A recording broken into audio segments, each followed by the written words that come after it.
Oi, gente, bom dia. Eu sou a Gabriele, ou como vocês me conhecem aqui, Stitch. E, bom, quero agradecer a todos vocês pela presença, quem está assistindo online também. Essa é a 20ª Semana de Informática Biomédica e a gente está tendo a oportunidade de fazer isso com 3 faculdades. Então, é muito legal. Quem puder estar participando, compartilhando os stories, marcando a gente, vai ser muito interessante. E é isso. Eu gostaria de introduzir primeiro aqui a Ana Clara. Ela é ex-aluna de IBM e hoje em dia ela faz mestrado em bioengenharia. É uma grande honra ter você aqui, Ana. Muito bom ter te... Eu que agradeço, pessoal. Muito obrigada. A gente que teve você como veterana fica muito feliz de te ver aqui do outro lado também. Bom, é isso. Eu vou deixar ela se apresentar e introduzir o tema. Muito obrigada. Muito obrigada. Muito obrigada, pessoal, pelo convite. Sejam todos bem-vindos. Bom dia. Então, vamos começar, né? Hoje eu trouxe uma temática que, assim, da minha parte, é a melhor temática da semana do IBM, que é traçando novos caminhos com Data Science e Machine Learning. Então, vamos começar. Bom, o que nós veremos hoje? Passando de uma forma bem rápida. Eu vou trazer um pouco de contexto, né? O que é ciência de dados, o que é machine learning, como se aplica em diferentes áreas, principais termos dessas áreas e, claro, contextualizando na saúde. Outro ponto importante é a questão de antes e depois da ciência de dados, antes e depois o tempo, né? Como que era a tecnologia, como que era o contexto, né, da situação, e trazer alguns exemplos de aplicação. E, por fim, claro, eu tenho uma surpresa para vocês, que eu montei com muito carinho. Ainda está em construção, mas eu espero que vocês gostem. Então, vamos começar. Então, apresentando um pouquinho de mim. Eu sou formada em informática biomédica, sou da turma 15, então por isso que eu estava brincando aqui com vocês, qual turma vocês eram. Me sentindo um pouco velha aqui, mas faz parte. Crescimento. Atualmente, logo depois que eu formei, eu recebi o convite, até um agradecimento especial ao professor Dr. Domingos Alves. Eu sou mestranda dele no projeto, né, de tuberculose, na pós-graduação em interunidades em bioengenharia, em São Carlos. E como ele é interno em unidades, acabo fazendo aqui também. Além disso, durante o mestrado, eu recebi uma proposta e trabalhei como instrutora lá na Alura, dando aula de ciência de dados e machine learning. E agora, recentemente, foi uma novidade, né? Eu até pedi para o pessoal segurar um pouco. Eu recebi uma outra proposta agora para entrar na Exame, como cientista de dados pleno. E aí agora eu estou lá, um campo totalmente diferente, né? Saúde, contexto de mídia, MediaTek, entretenimento e, claro, educação. E eu não podia deixar de falar, com certeza, meu maior orgulho, que veio lá da graduação, que é ter criado o grupo Data Girls, que é um grupo focado em fortalecer a participação feminina dentro da área de tecnologia, principalmente dados e IA. Então, vocês conheceram um pouquinho de mim, e eu queria deixar um disclaimer aqui, antes da gente começar, entrar a fundo nesse assunto, e até um agradecimento, né, ao grande Paulo Vasconcelos, né, do Data Hackers, conversando com ele, que ele me trouxe esse ponto de atenção.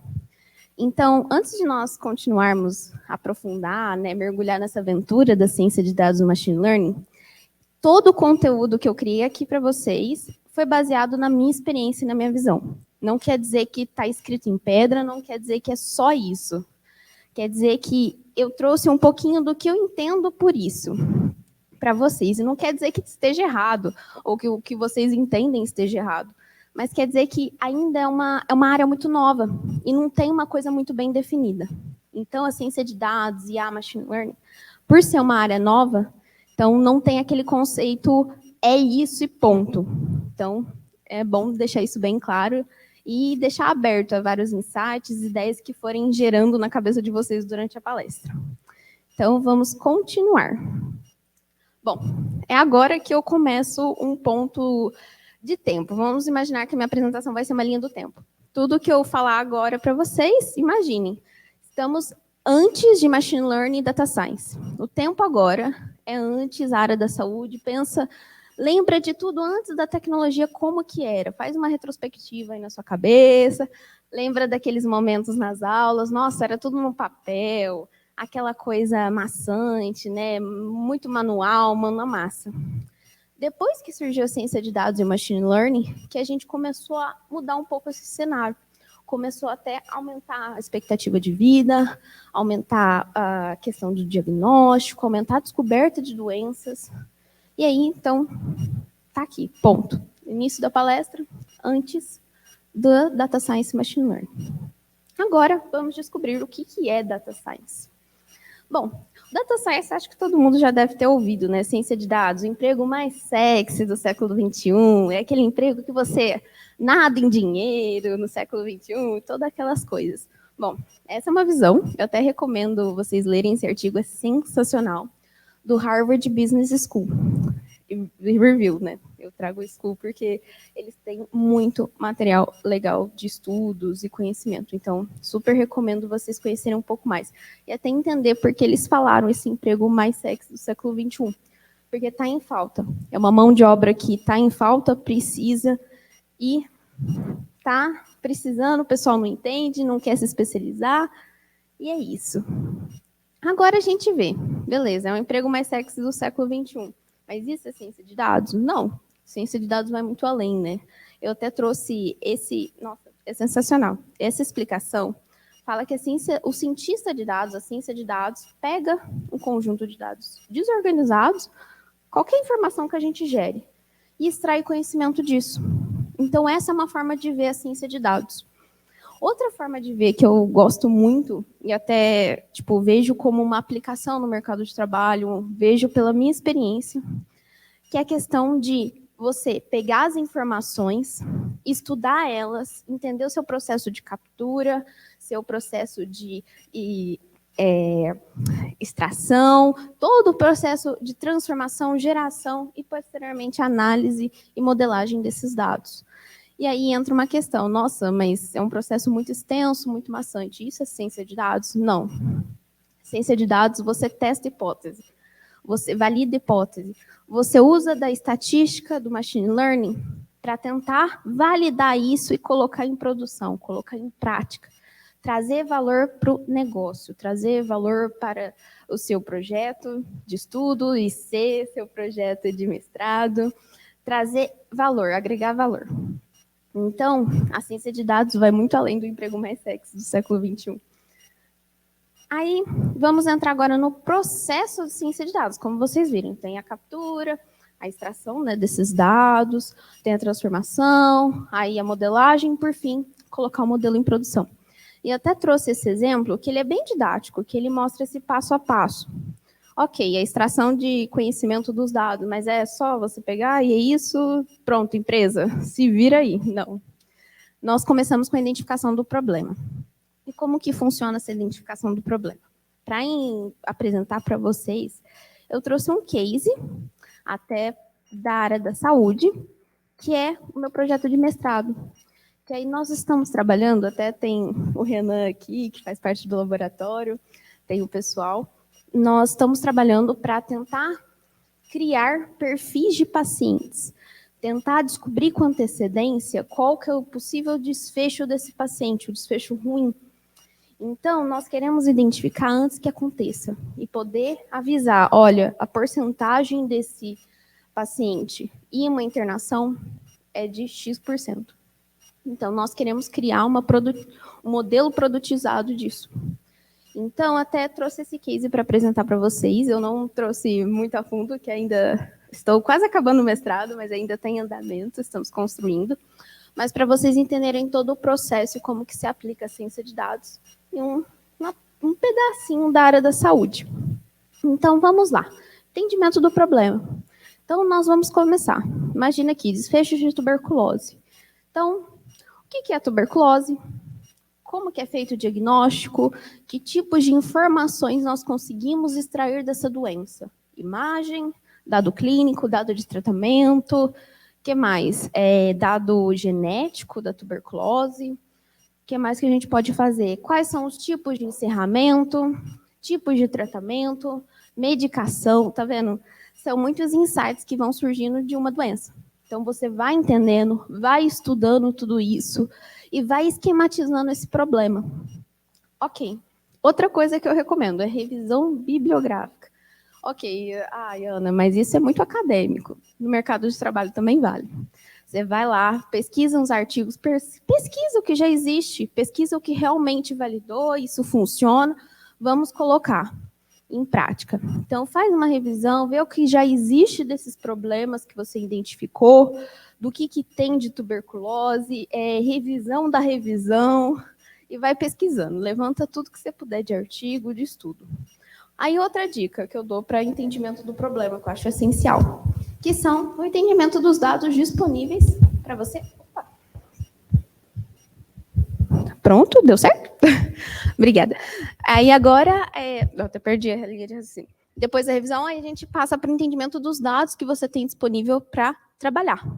Vocês já devem estar, eu imagino que deve ter muita gente. Ai, Ana, passa logo para programação, que não sei mais o quê. Eu não gosto dessa parte teórica, mas não é só programação, ciência de dados, viu, gente? Vai muito além. Não é só pegar um pandas, aplicar lá e é isso. Ou pegar um scikit-learn, pronto, criamos um modelo, coloca em produção, se vira. Não, vai muito além. Aí, ok, entendemos os dados disponíveis. Vamos lá, o que a gente pode fazer com esses dados agora? Passamos, então, para o pré-processamento, porque o que a gente tem ali não é simplesmente pegar e modelar. Nós vamos precisar, então, entender as inconsistências. Ele está estruturado? Ele não está estruturado? Então, o que a gente pode fazer para estruturar? O que é um dado estruturado? É aquele dado tabular. Imagina, tabela do Excel, bonitinho, certinho. Você tem lá as labels, os rótulos certinho. Perfeito. Aí ele não é estruturado? Texto, imagem, som. O que a gente pode fazer para tornar estruturado? Então, a gente já tem que ir pensando em tudo isso. Assim que entendemos o problema, temos que ir pensando, o que a gente pode fazer agora? Inconsistência. Bom, é até um caso engraçado que eu gosto de contar. Nos dados que a gente está trabalhando nesse caso, eles são do TableWeb. Então, são todos os casos de tratamento, acompanhamento de tratamento de tuberculose no estado de São Paulo. E aí, tinha uma variável lá, eu gosto de contar até para entender o tipo de inconsistência. A variável era de sim e não, só podia ter esse tipo de resposta. Mas nós encontramos um São Paulo perdido lá no sim e no não. Então, e quantos dados nós tínhamos? Mais de 300 mil linhas de informação de paciente. Então, você tem que olhar com detalhe, tem que entender bem o que você está procurando. Entendeu? Viu a inconsistência, tratou a inconsistência, fez basicamente uma auditoria desses dados. Vamos passar para o próximo tratamento, para o próximo pré-processamento. Dados faltantes. Você acha que aquela informação que está faltando não vai fazer diferença nesse modelo? Vai, o aprendizado vai ficar falho. Então, a gente precisa tratar esses dados faltantes. Ver onde que está faltando, em qual variável, que tipo de informação, está nulo, está vazio, ou está, tipo, ignorado, sem informação mesmo, tem uma variável especificada para isso, como que a gente pode lidar? E como que isso vai afetar a extração de conhecimento no meu modelo? Então, você já vai pensando, vai filtrando, vai anotando e fazendo essa auditoria. Depois, vamos passar para a transformação de valores. Porque, bom, vamos ser sinceros, não vai chegar lá o 1, 2 bonitinho, chegar lá o texto tudo certinho, escrito bonitinho. São Paulo, maiúsculo, minúsculo, maiúsculo, minúsculo, não vai, é aquela coisa maravilhosa. Então, a gente vai precisar transformar. O que é texto vira string, o que é numérico vira numérico de fato, não fica mais objeto. Então, a gente tem que tratar também essas transformações de valores. Depois que transformou, deixou tudo bonitinho, o que é texto ficou tudo texto bonitinho. Então, perfeito. Aí a gente passa para esses 3 pontos importantes, que não é sempre que a gente vai utilizar, por isso que eu até deixo como um destaque, um asterisco. Primeiro, a normalização. Normalização, a gente vai deixar os dados todos na mesma escala. O que isso quer dizer? Bom, imagina que a gente está trabalhando com idade, temos a questão de data, um timestamp, né? Dia, mês e hora, temos uns valores em tamanho de metros, centímetros, quilômetros. A gente precisa deixar tudo na mesma escala. Então, não dá para a gente trabalhar cada um desses valores numa escala diferente. Então, a gente tem que normalizar também. Depois disso, entra uma questão que ainda estamos discutindo, né? É um grande debate lá no laboratório, nesse projeto, que é a questão do balanceamento. Quando, de fato, a gente vai usar um balanceamento de dados? E o que é o balanceamento? Bom, imagina, a gente tem desfechos bons e ruins. O paciente curou e morreu, vamos supor isso. Então, nós temos mais características, mais pacientes que curaram do que morreram. Você acha que isso vai afetar nosso modelo? Com certeza, porque ele não vai ter uma grande quantidade relacionadas à cura comparado à morte. Então, ele não vai ter informação suficiente para aprender, de fato, o que é um paciente que tem a tendência a morrer. E o que é um paciente que tem a tendência à cura? Beleza, aprendeu muito bem. A maioria é isso. Perfeito. Mais de 80% da base é isso. Então, a gente precisa pensar. Mas e se a gente fizer um balanceamento? Imagina, a gente tem 100 mil pacientes que são cura e 10 mil que são óbito.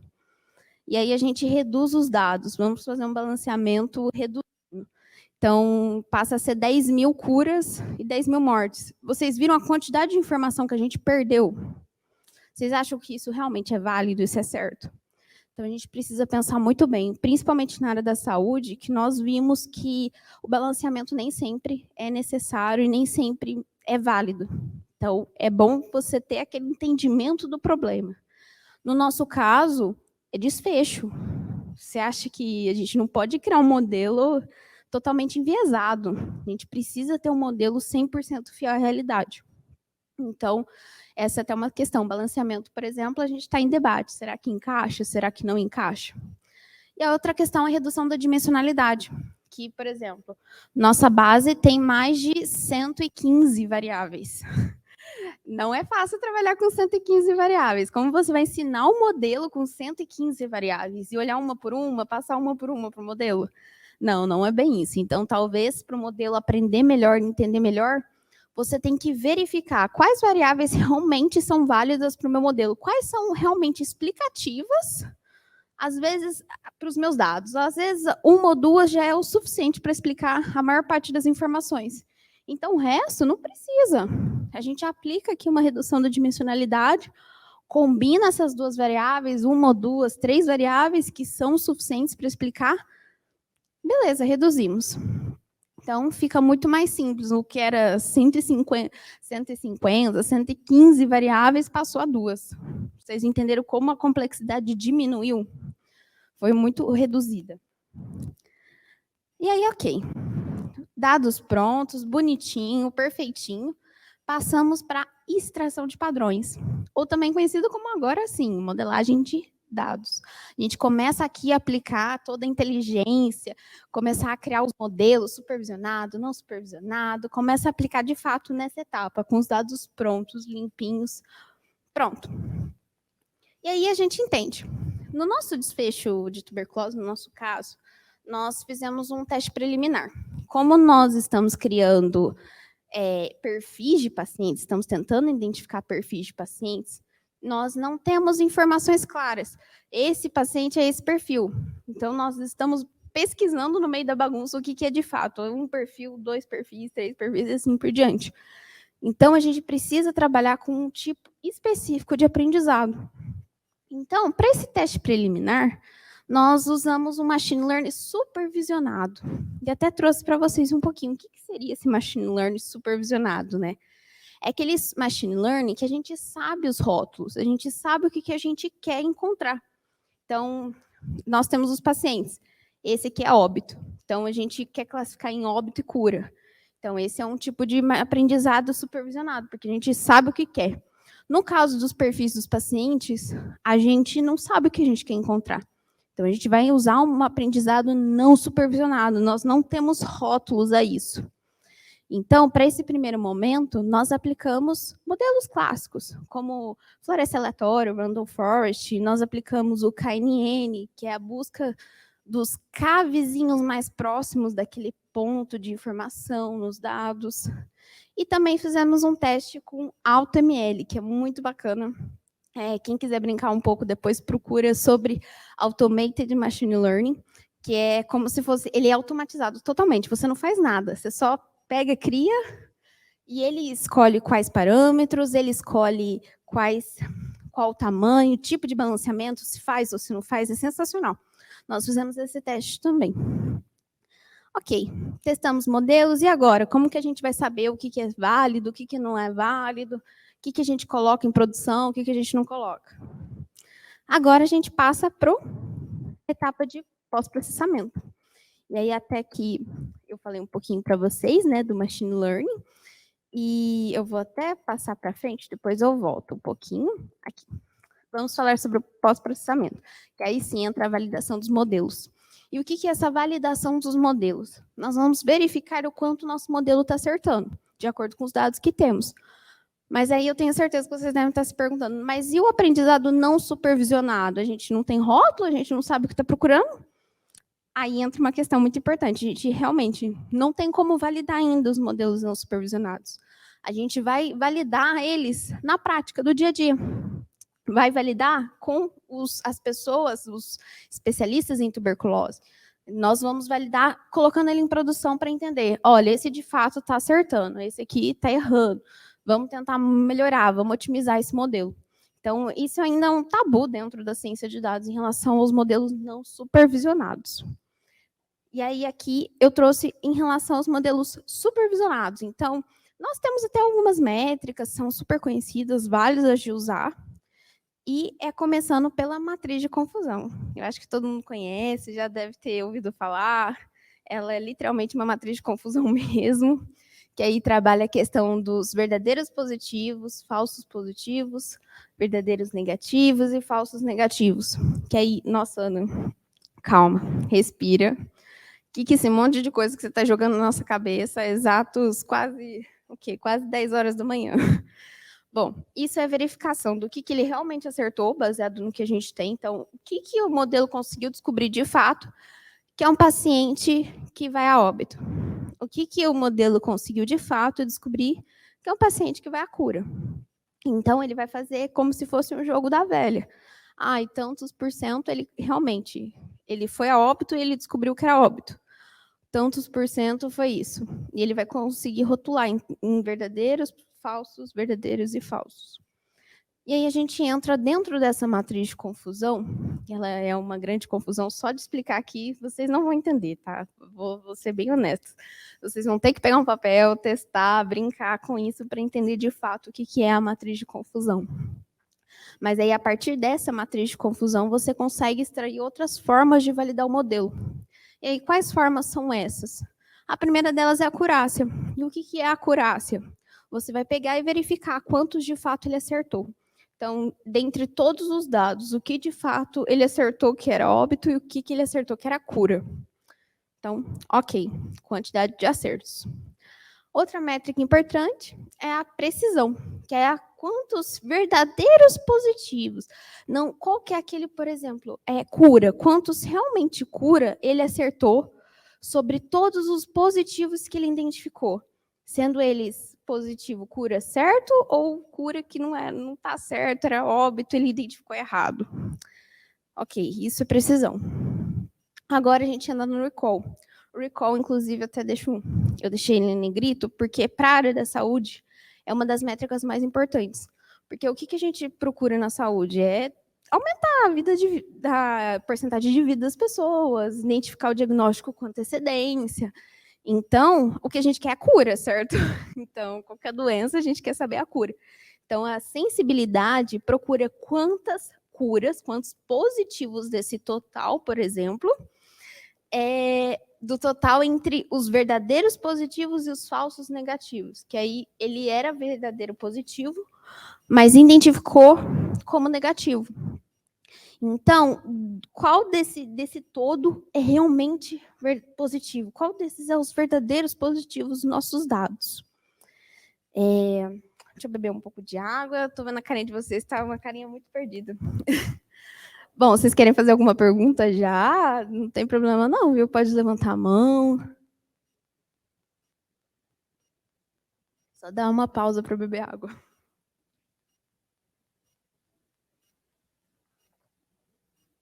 Vendo assim, eu entendo vocês, eu já tive nesse lugar. Vendo assim, é muita informação. Aí você fica, ai meu Deus, socorro. Mas é muito bom pôr a mão na massa, viu, gente? Então, vocês pegando o Python ali, Python, tá? Recomendo. É melhor que o R nesse caso. Peguem um Python ali, coloca a mão na massa que vocês vão ver que coisa maravilhosa. E aí, beleza. Bom, como ninguém falou nada, vamos continuar então. A próxima métrica é o FU Score. Claro que não são só essas métricas, a gente tem a área sobre a curva, então curva ROC, tem vários outros tipos de métricas a serem utilizadas, e elas são utilizadas no dia a dia, mas essas são as principais. Qualquer curso que você for fazer, o que você for estudar no dia a dia, essas são as que você vai mais utilizar. Então, perfeito. Depois que validamos nossos modelos, passamos para a última etapa. Beleza, o modelo deu certo, vamos supor que uma acurácia de 70%, já é super válido. Uou! Então, vamos colocar em produção, vamos disponibilizar, fazer os médicos usarem, e aí? Aí a gente chegou na etapa final, né? Que é a utilização desse conhecimento. E aí, aqui, na imagem que eu trouxe para vocês, ela é bem didática, mas ela está um pouco reduzida. E aí eu trouxe para vocês uma bem bacana. Deixa eu até voltar aqui para mostrar. Nossa, eu me tornei aquilo que eu mais queria combater. Aquela professora que vai e volta nos slides, gente, até peço desculpas. Mas vamos lá. O que eu queria trazer para vocês é que no dia a dia não é tão simples assim. No dia a dia a gente vê uma coisa muito mais assim.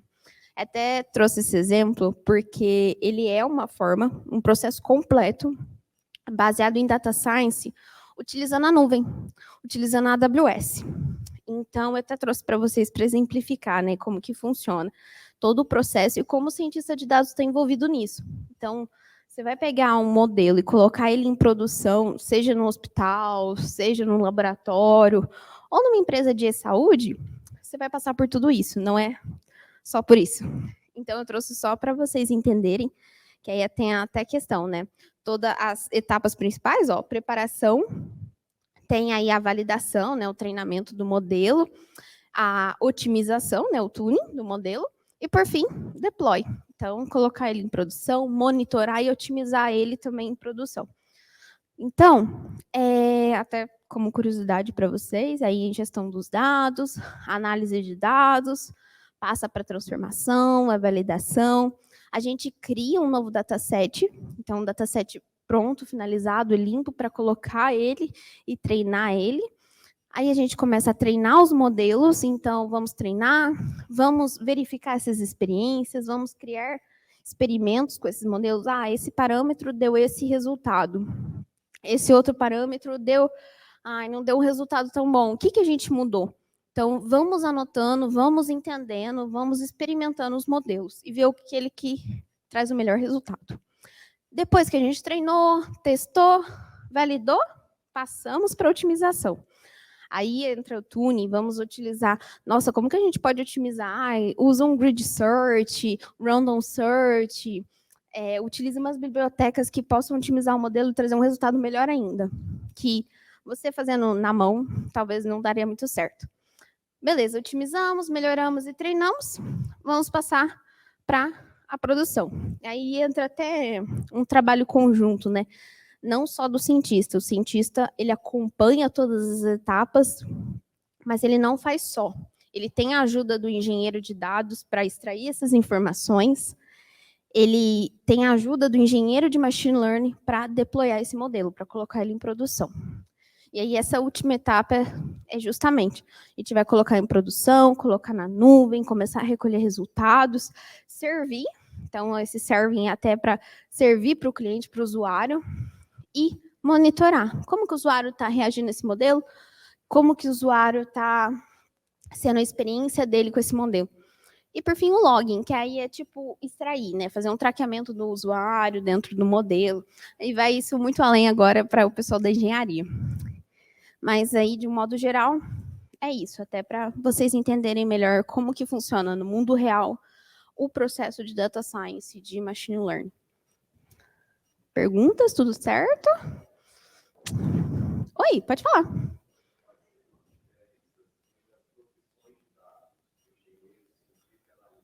Ah, isso é uma boa pergunta. Oi.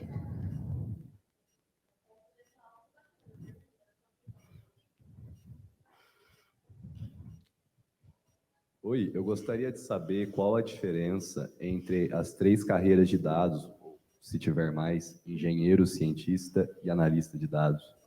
Ai, acho uma ótima pergunta. E ainda bem que você fez ela. Porque se você não fizesse, eu ia falar com certeza. As 3 grandes são engenharia, ciência e a área de, por exemplo, análise de dados. Então, até o analista hoje é específico no mercado de trabalho. Então, o engenheiro, vamos lá. O engenheiro de dados, ele vai trabalhar toda a infra por trás dos dados.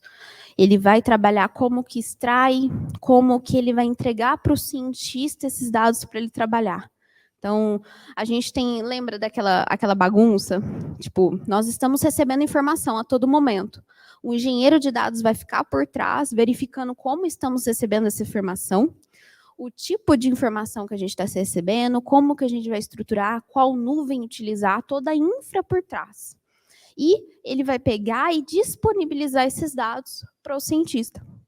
O cientista de dados, ele pega e testa as hipóteses, ele pré-processa esses dados, faz toda aquela etapa bonitinha. Isso aí, realmente, ele faz essa limpeza.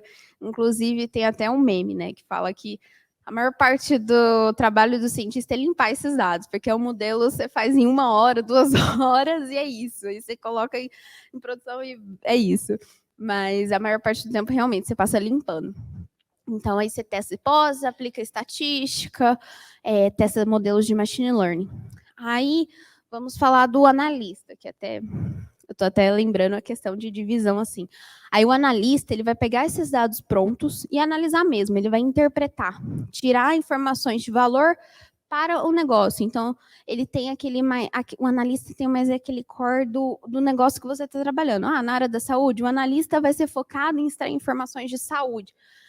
Por exemplo, a analista da área de finanças, então ele vai ser focado em extrair informações daqueles dados que o cientista disponibiliza para ele, pronto, tudo preparadinho, e interpretar aqueles resultados que o cientista traz. E aí a gente tem também agora o engenheiro de machine learning, que aí trabalha toda essa parte de colocar o modelo de fato em produção, acompanhar, monitorar, otimizar. Temos também o arquiteto de dados, que aí é como se dividisse um pouco do engenheiro. Hoje também tem um pessoal que fala engenharia de IA, mas aí entra uma mistura de cientista com machine learning, engenharia de machine learning. Então, por aí vai. Hoje em dia está crescendo.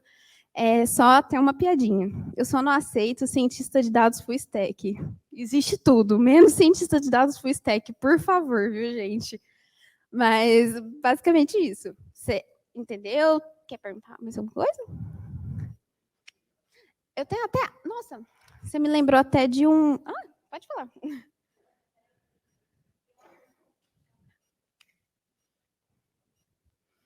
Gente, eu vou parando, porque é bom que vai interagindo e fica menos maçante, tá? Porque eu sei que é muito conteúdo, é muita informação.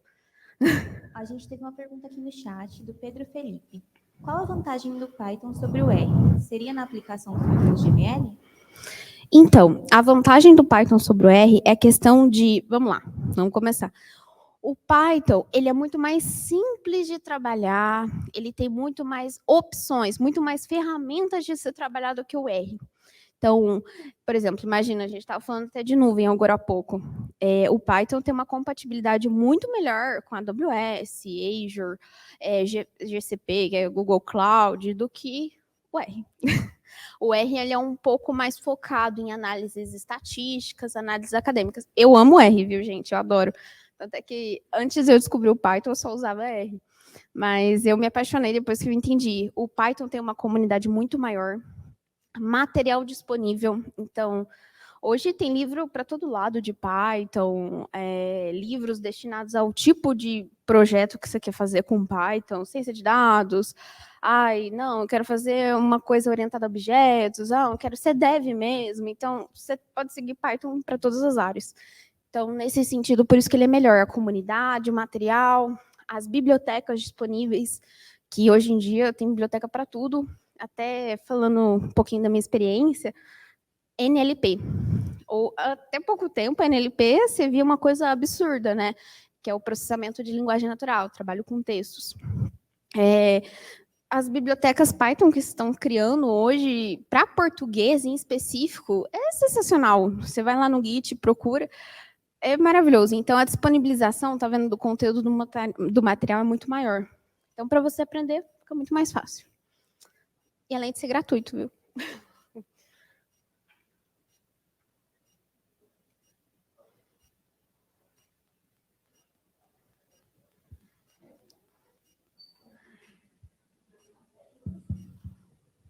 Oi, tudo bem? Sou o Carlos. A minha pergunta é naquela parte da normalização dos dados durante o tratamento. Qual que é a finalidade e quando usar cada um entre o min-max scaler e o standard scaler? Assim, 0 a 1 ou menos 1 a 1? Tem alguma finalidade específica para cada um? Então, normalmente eu uso o standard. Eu gosto muito de usar o standard, até por ele se adapta melhor aos dados e quando você vai rodar o modelo, mas eu acho que também depende do modelo. Testa. Não tem um que é melhor do que o outro, depende dos seus dados, de verdade. Mas o que eu mais uso é o standard. Eu acho que ele se adapta muito melhor aos dados, ele consegue trazer um resultado final nos modelos muito melhor do que o min-max, que pode ser um pouco generalizado, né, o min-max. O mínimo, o máximo, e é isso, entre essa faixa, por exemplo, a gente extrai.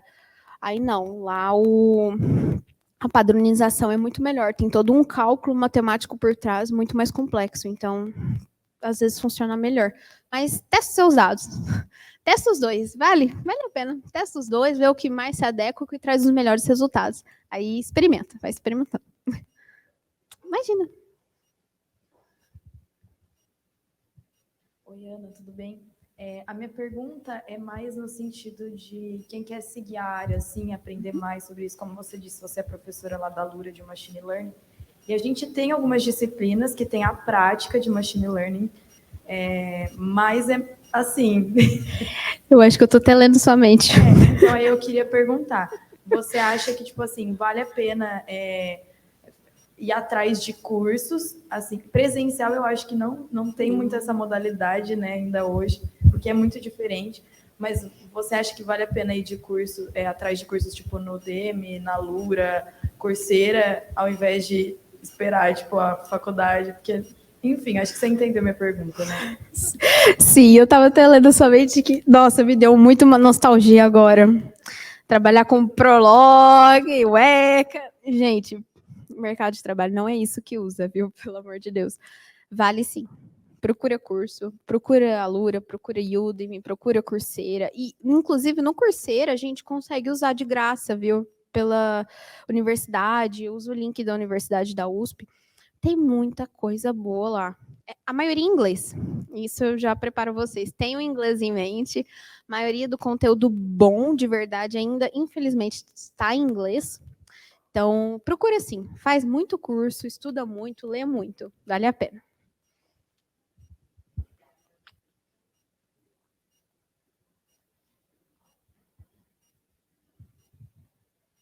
Aproveitando a pergunta que eu tinha realizado, da diferença das profissões, eu me lembrei também a respeito do PO e do PM, do Product Manager, do Product Owner, e qual que seria a função deles também, contribuindo com o time de dados. E parabéns, que esse assunto é extraordinário e estou adorando a palestra. Parabéns. Muito obrigada, gente. Nossa, eu fico até emocionada. Mas muito obrigada. Bom, é um bom ponto que você trouxe, e aí eu vou ser bem honesta, eles são carreiras muito novas. E aí a gente entra numa questão de o que a empresa que você está querendo entrar, onde você trabalha, entende por isso. Então, eu vou te falar aqui o que é, de um modo geral, mas nem sempre é aplicado isso de fato no mercado. Então, é até legal você entender. Às vezes você quer uma vaga no LinkedIn, você vê o que está pedindo ali, que você vê mais ou menos como que faz sentido essa vaga, ou ele quer um full stack PO ali. Então, são coisas bem diferentes. Mas o PO, ele vai basicamente trazer demandas para o time de dados, pensando no mercado.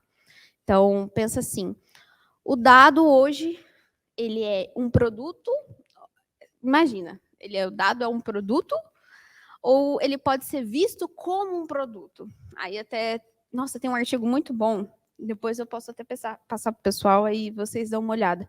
Aí ele até, nossa, sensacional, aí fala dado como produto ou produto de dado, né? E aí a gente entra nessa questão. O que essa empresa pensa? O dado é um produto. Vamos supor que a gente vai criar uma empresa, vamos criar uma empresa que trabalha com dados de tuberculose, eu e Renan.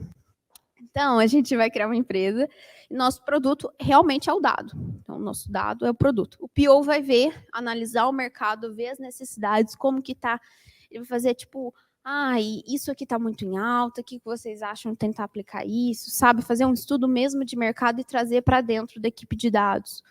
Então, esse é o pensando como produto dado, vamos trabalhar em cima desse produto, mas naquela ideia do business core. Então, que no mundo dos negócios o dado está sendo trabalhado?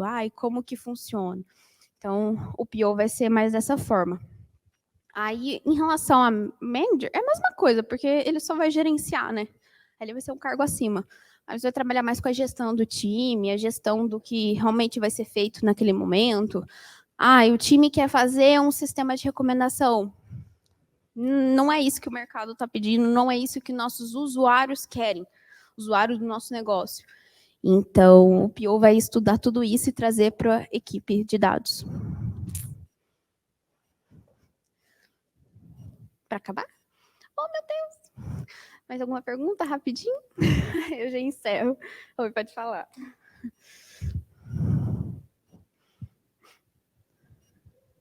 Primeiro, parabéns pela apresentação.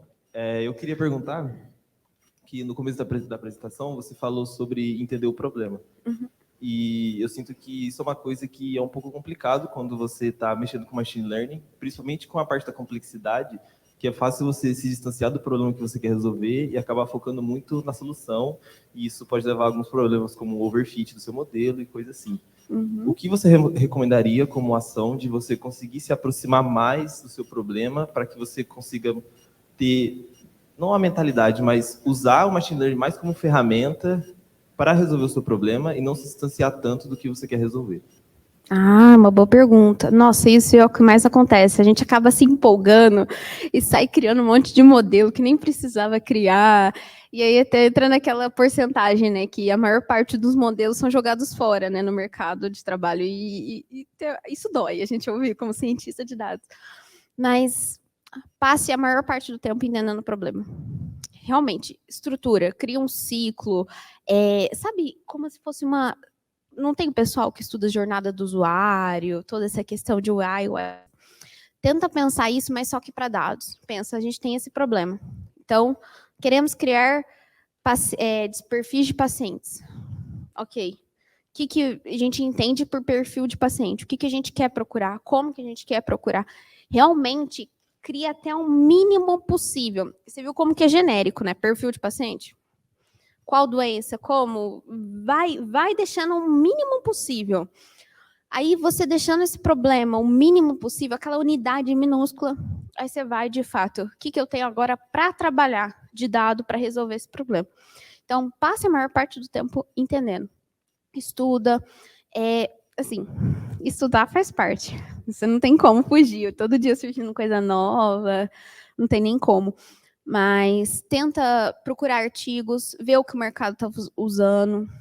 Aí entra a questão até do PO. Conversa com o seu PO, vê como que tá, cases reais. Legal, isso foi aplicado no Nubank, por exemplo. Isso foi aplicado no Albert Einstein. Será que a gente consegue aplicar aqui? Será que isso resolve? Porque é um problema muito parecido. Será que isso nos ajuda? Já começa também a trazer coisas reais. Nossa, ninguém nunca resolveu isso. E agora? Vamos buscar na literatura acadêmica. Então, por isso que eu falo, ler artigo é só para quem é da academia? Não, para quem é do mercado de trabalho também faz muita diferença, muita diferença. Você pode pegar e conversar, esse paper muito legal. Nossa, vamos entrar em contato, ver o que ele pode me extrair de informação, tentar abrir a minha mente, tirar insights. Então, abre o seu problema, deixa o mais minucioso possível. Passa uma boa parte do tempo nele. Aí depois você aplica o resto. O resto é resto. Então, quanto tempo? Socorro, peraí. Então, tá bom. Tudo certo, eu falei para vocês um pouco, expliquei o que é o Machine Learning, falei do supervisionado. Depois eu disponibilizo esses slides, vocês podem ver com calma. Se tiver dúvida, pode me mandar mensagem, viu, gente? Sem problemas. Já trouxe umas imagens, legal. Além do supervisionado, não supervisionado, tem também por reforço. Eu nem trouxe muito a fundo, porque justamente ele é uma questão que é usado mais em jogos, é um aprendizado um pouco mais direcionado. Ainda tem muita coisa a se aprender por reforço, porque a máquina vai aprendendo sozinha. Então, é um pouco complicado, entra a questão de pesos. Então, depois a gente tira dúvida, quem quiser. Tem o semi-supervisionado, que é o que a gente mais usa. Então, a gente vai recebendo um dado novo, não sabe o que é, mas a gente já tem aqueles dados que são rotulados. Então, a gente trabalha em conjunto para rotular. E aí eu falei para vocês do processo, e agora a área de saúde depois, né? Agora que vocês entenderam o que é Data Science e Machine Learning, vocês podem começar a imaginar a área da saúde, né? Como criação de órgãos, impressão de órgãos, impressora 3D, cirurgias não mais tão invasivas, então é utilizado robótica, inteligência artificial para essas cirurgias, questão de identificação, nanotecnologia. Aí a gente pode falar também dos genomas, então, bioinformática, usa machine learning dentro da bioinformática, e eu quero entrar na área de dados. E agora? Até adiantando um pouquinho, né, que eu adoro falar, eu amo esse meme do Homem-Aranha, porque é isso, gente, dados. Você quer entrar em dados, você não precisa ser só cientista, você pode ser muito mais. Você pode ser analista, você pode ser engenheiro, você pode ser especialista em inteligência artificial, engenheiro de inteligência artificial, engenharia de machine learning, arquitetura de dados, você pode trabalhar o que você quiser. Você pega aquela parte do processo como um todo, vê o que você mais se identifica e se especializa naquilo. E aí aqui eu finalizo com essa surpresa que eu trouxe para vocês. Ela está em construção ainda, mas eu fiz com muito amor e carinho. E vocês podem ir acompanhando, mudando aí. Ele é um passo a passo. Então, se vocês quiserem até abrir, ele é um passo a passo, um plano de estudos que eu preparei para vocês. É um passo a passo de quem quer entrar na área de ciência de dados e machine learning dentro da área da saúde. Aí tem até uns checkbox para você ir montando atividades, tarefas. Tem um passo a passo, tipo, eu vou estudar primeiro a área da saúde, entendo a área da saúde, né, que é o meu problema de negócio aqui focado. Depois eu passo, estudo estatística e matemática. Gente, pessoalmente eu acho essencial, viu? Muita gente fala que não é, mas eu acho que é, para você entender como que realmente funciona por trás. E aí vai até criar portfólio, Kaggle, UCI e assim por diante. E como ele tem construção, porque eu até separei uns artigos legais para vocês lerem, que eu posso até colocar esse do Data as a Product para vocês lá. Mas é bom que vocês salvam, criam um template e ele vai sendo modificado, que eu vou adicionando os materiais para vocês. Mas é isso. E aí, vocês estão prontos para entrar nessa aventura na área de dados? Muito obrigada, gente. Podem me adicionar no LinkedIn, no Instagram, mandar e-mail, fiquem à vontade. Se tiver pergunta, quiser conversar, mandem. Estou sempre online respondendo todo mundo. E é isso. Obrigada, gente.